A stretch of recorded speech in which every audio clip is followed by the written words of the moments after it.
ഈ സസ്യത്തിന്റെ പേര് ആനച്ചൊറിയണം അല്ലെങ്കിൽ ആന കൊടിത്തൂവ എന്നൊക്കെ വിളിക്കുന്ന ഒരു ചൊറിയണത്തിന്റെ വർഗത്തിൽപ്പെട്ട ഒരു സസ്യമാണ്. ചൊറിയണം പോലെ അത്രയും ചൊറിച്ചിലുണ്ടാക്കുന്നില്ല എങ്കിലും ഏകദേശം ചൊറിച്ചിലുണ്ടാക്കുന്ന ഒരു സസ്യം തന്നെയാണ് ഈ ആനച്ചൊറിയണം എന്നുള്ള സസ്യം.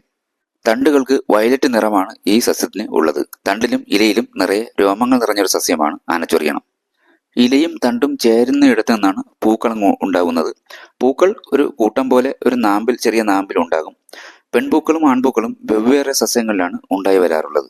ആയുർവേദത്തിൽ പനി, നീര്, മൂത്രാശയ രോഗങ്ങൾ എന്നിവയ്ക്കെല്ലാം ഒരു ഔഷധമായി ഉപയോഗിക്കുന്ന ഒരു സസ്യമാണ് ആനക്കൊടിത്തൂവ എന്നുള്ള സസ്യം.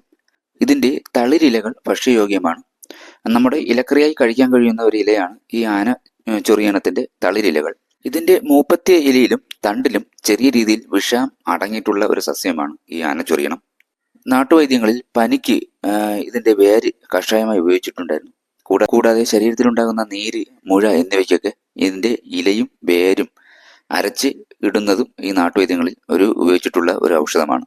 ഇതിന്റെ ഇലകൾ എടുക്കുമ്പോൾ ഉള്ളം കൈ കൊണ്ട് എടുക്കുകയാണെങ്കിലും ചൊറിച്ചിലുണ്ടാകത്തില്ല. കൂടാതെ കയ്യിൽ വെളിച്ചെണ്ണ പുരട്ടിയിട്ട് ഈ ഇലകൾ പറിക്കുകയാണെങ്കിൽ നമുക്ക് കയ്യിൽ ചൊറിച്ചിലുണ്ടാക്കത്തില്ല. കൂടാതെ ഇവയുടെ തളിരിലകൾ വെള്ളത്തിലിട്ട് കഴുകിയെടുത്താലും പിന്നെ അവ ചൊറിച്ചിലുണ്ടാക്കുന്നതായിട്ട് കാണപ്പെടുന്നില്ല. തളിരിലകൾ ഇലക്കറിയായി കഴിക്കാൻ കഴിയുന്ന ഒരു സസ്യം തന്നെയാണ് ആനച്ചൊറിയണം. എന്നിരുന്നാലും ഇവ സ്ഥിരമായി ഒരിക്കലും കഴിക്കാൻ പാടില്ല. അത് എല്ലാ ഇലക്കറികളായാലും അങ്ങനെ തന്നെയാണ്. സ്ഥിരമായി നമ്മൾ ഇലക്കറികൾ കഴിക്കരുത്. അത് ഒരു നിയന്ത്രണം വേണം. അത് ഇടയ്ക്കിടയ്ക്കുകൾ മാത്രമേ അങ്ങനെ കഴിക്കാൻ പാടുള്ളൂ. അങ്ങനെ എന്നിരുന്നാലും ഇലക്കറികൾ നമ്മുടെ ഭക്ഷണത്തിൽ ഉൾപ്പെടുന്നത് വളരെ അത്യന്താപേക്ഷിതമാണ്.